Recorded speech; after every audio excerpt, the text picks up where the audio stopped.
नून league का वफ्द peoples party से भी मुलाकात करेगा और जाहिर सी बात है बात हो रही है हुकूमत बनाने के हवाले से। लेकिन मेरा सबसे पहले सवाल आपसे यह है कि नून लीग की 78 नशिस्तें हैं, 78 आपके उम्मीदवार जो इंडिपेंडेंट थे पीटीआई के, उनकी तादाद ज़्यादा है, 92 है।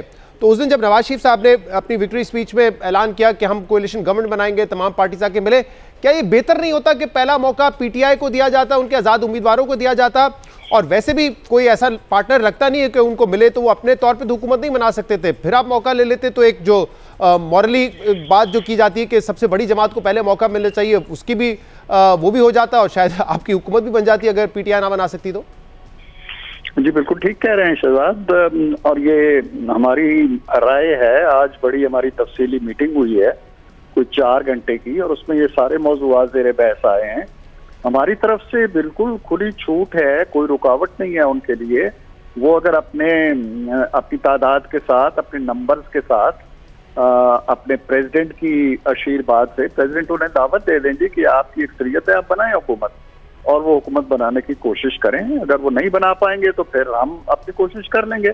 हमारी तरफ से उनकी कोशिश की राह में कोई रुकावट नहीं है। हाँ, लेकिन क्योंकि उस दिन जब मियाँ साहब ने तो इस तरह की बात नहीं की, वो तो अपने आप को ही सबसे लार्जेस्ट पार्टी बार बार कह रहे थे और कह रहे थे कि दूसरे कोalition पार्टनर्स हमारे साथ आके मिल के हुकूमत बनाएंगे। तो बड़ी तनकीद हुई इसके बाद कि अगर आप लार्जेस्ट पार्टी नहीं है, एक पार्टी के पास सिंबल नहीं है, इसलिए वो आप उनको आज़ाद उम्मीदवार कह रहे हैं। बट हकीकत ये है कि अगर सिंबल होता तो वो लार्जेस्ट पार्टी होती इस वक्त। लार्जेस्ट पार्टी होने के बावजूद अब उनके सामने 2 ऑप्शन है ना। जमीनी हकायक पे अगर आप नजर रखें तो उनके सामने एक ऑप्शन ये है कि पीपल्स पार्टी के साथ मिलकर हुकूमत बनाए, उनके नंबर पूरे हो जाएंगे। दूसरा ऑप्शन ये है कि पीएमएलएन के साथ मिलकर अपने नंबर पूरे कर लें। अब इन दोनों ऑप्शंस में से अगर वो कोई एक भी ऑप्शन एक्सरसाइज करने पे तैयार नहीं है, और अली गौहर साहब अभी कह चुके हैं कल ही किसी इंटरव्यू में कि हमें जो अवामी मैंडेट मिला है वो इन दोनों जमातों के साथ बात करने की और इनके साथ मिल बैठने की इजाजत नहीं देता, हमारा मैंडेट ये नहीं है। तो जब उनका मैंडेट ये नहीं है और उनके पास 100 या 101 मेंबर हैं, तो उसके बलबूते पे अगर कोई मौजूदा हो सकता है तो वो कर दिखाएं। हमारी तरफ से कोई रुकावट नहीं है। सही, ये उस दिन पहले दिन स्पीच में कहा जाता तो ज्यादा बेहतर था, लेकिन अब शायद इम्कान है कि कोई ऐसी दावत आपकी तरफ से दे दी जाए कि पहले आप बनाने की कोशिश कर लें हुकूमत, अगर आप नहीं बना सके तो फिर हम अपने इत्तेहादियों के साथ मिलकर बना लेंगे। शायद इसी तरफ सिचुएशन जारी है गालिबन। जी जी बिल्कुल, उन्हें कोई रुकावट नहीं है, लेकिन आप भी जानते हैं, मैं भी जानता हूँ, बच्चा जानता है कि 101 मेंबरों के साथ हुकूमत नहीं बनती। जब नहीं बनती तो फिर मामले को लटकाना है और देर करनी है और ताखीर करनी है और बेयकीनी की फजा पैदा करनी। इवन देन हम तैयार हैं, प्रेसिडेंट उनके मौजूद हैं, आईन कानून के अंदर गुंजाइश हो या ना हो, वो उन्हें कह सकते हैं कि जी सबसे बड़ी पार्टी आप बन के आए हैं, आप हुकूमत बनाएं। अच्छा, दूसरी बात, ठीक इरफान साहब, आप भी अपने ये अभी इलेक्शन मुहिम के दरमियान हमने आपको इंटरव्यू किया, दीगर आपके और भी हमने बातें सुनी, तो आप ये एक बार बात करते रहे कि एक कमज़ोर हुकूमत थी 16 माह और उस वजह से नून लीग को पंजाब में बड़ा नुकसान हुआ है। जो हमने इस रिजल्ट में देखा है कि नून लीग के पास फील्ड ओपन थी, पीटीआई के पास नहीं थी, फिर भी आप मेजॉरिटी पार्टी बन के नहीं उभरे। तो जो आप ये तनकीद करते थे कि कमज़ोर हुकूमत है, सियासी नुकसान हुआ है मुश्किल फैसले करने की वजह से हमारी हुकूमत, हमारी जमात को, तो अब दोबारा क्यों एक इस तरह के सेटअप में आप जाना चाहते हैं? इससे क्या फ़ायदा हासिल होगा? देखिए शहजाद, बिल्कुल हम ठीक कह रहे थे और वक्त ने हमारी बात को दुरुस्त साबित किया कि हमने जो बैगेज ले लिया इमरान खान की हुकूमत का, वो हमारे लिए मुफीद साबित नहीं हुआ, बल्कि हमारा जो पॉलिटिकल कैपिटल था उस वक्त भी हम कहते थे उसको नुकसान पहुंचा। वक्त ने ये बात साबित कर दी।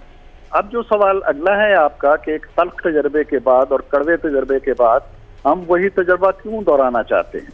अब यहाँ इस वक्त सूरत हाल देखिए और एक जमहूरी ज़हन रखते हुए सोचिए कि इस वक्त की जो असेंबली है, हंग मैंडेट आया हुआ है, इसमें ऑप्शंस क्या है?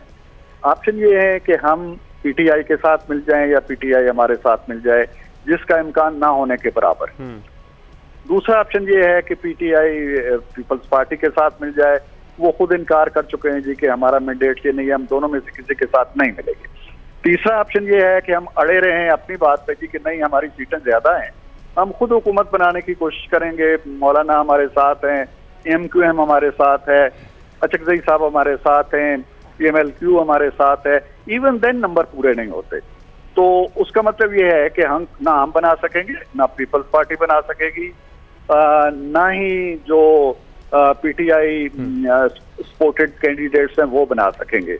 नतीजा क्या होगा? सीधा सीधा आईन में लिखा हुआ है कि ऐसी सूरत में असेंबली तोड़ दी जाएगी और हम फिर एक नए इलेक्शन में चले जाएंगे। तो मुल्क इस तरह के बहरानों का मुतहम्मिल नहीं हो सकता। मे बी कि हमें एक बार फिर अपने कैपिटल को, पॉलिटिकल कैपिटल को दांव पे लगाना पड़े, लेकिन मुल्क को इस सिचुएशन से बचाना भी तो किसी का फर्ज है ना। तो या तो हम अपने अनाज को देखें, आप लोग तो इस चीज पर बैट कर रहे थे ना कि जो पॉलिटिकल कैपिटल आपने लूज किया 16 महीने की हुकूमत में, और अभी भी आप कह रहे हैं इमरान खान का हमने सारा जो था उसकी बुराई वगैरह जो भी वीकनेस थी वो हमने अपने सर ले ली। लेकिन दूसरी तरफ आप ये कहते थे कि जब नवाज शरीफ साहब मुल्क वापस आ जाएंगे, कैंपेन करेंगे, हमने बड़ी मेहनत की है टिकट देने पर, तो हम वो पॉलिटिकल कैपिटल रिकवर भी कर लेंगे। और दूसरी तरफ आपको पता है कि कमजोर ओपोनेंट था, जिनको फील्ड नहीं मिली, वो अपने उम्मीदवार अपनी मर्जी से नहीं खड़े कर सके, बल्ले का निशान नहीं था। तो फिर what went wrong? Irfan Siddiqui साहब, आप तो इलेक्शन तवातुर से देखते आए हैं, पाकिस्तान में जमात का हिस्सा भी रहे, क्या व्हाट वेंट रॉन्ग? क्यों नहीं सादा अक्सरियत ले सके आप लोग? देखिए, इसके एक सबब नहीं है, इसके कुछ असबाब खुद हमारे हैं, कुछ असबाब ऐसे भी हैं जो हमारी दस्तरस में नहीं थे। कुछ फैसले ऐसे हैं जो हमने किए, कुछ फैसले ऐसे हैं जो हमने नहीं किए, लेकिन उसकी ज़ात हम पे पड़ी। लेकिन इसके बावजूद हम ये समझते हैं कि मियाँ साहब के आने के बाद हम संभले हैं। हम बहुत नीचे होते अगर उनका आना ना होता या वो कैंपेन में शामिल ना होते, हम शायद इतनी परफॉर्मेंस भी ना दिखा सकते। और आप आज ही आपने अदाद शुमार खैफन के देखे होंगे कि हमारा जो वोट बैंक है, जो हमने 2018 में वोट लिए थे, उससे कुछ ज्यादा वोट लिए हैं। पीपल्स पार्टी ने जो 2018 में लिए थे उससे कुछ ज्यादा लिए। कम अगर हुए हैं तो सिर्फ पीटीआई के हुए हैं। तो हम अपनी परफॉर्मेंस से बहुत खुश तो नहीं है, लेकिन नामुतमईन भी नहीं है। दूसरी बात यह है कि हमने उस वक्त अपने पॉलिटिकल असासे को दांव पे लगाया मुल्क की खातिर। आज भी अगर हमारे पॉलिटिकल असासे को नुकसान होता है, लेकिन हम अफरा तफरी से मुल्क को बचा लेते हैं, अदम इस्तेकाम से बचा लेते हैं, इंतशार से बचा लेते हैं, असेंबली को टूटने से बचा लेते हैं, तो इसकी कीमत अगर हमें देना पड़ती है तो हम अब एक बार फिर देने को तैयार।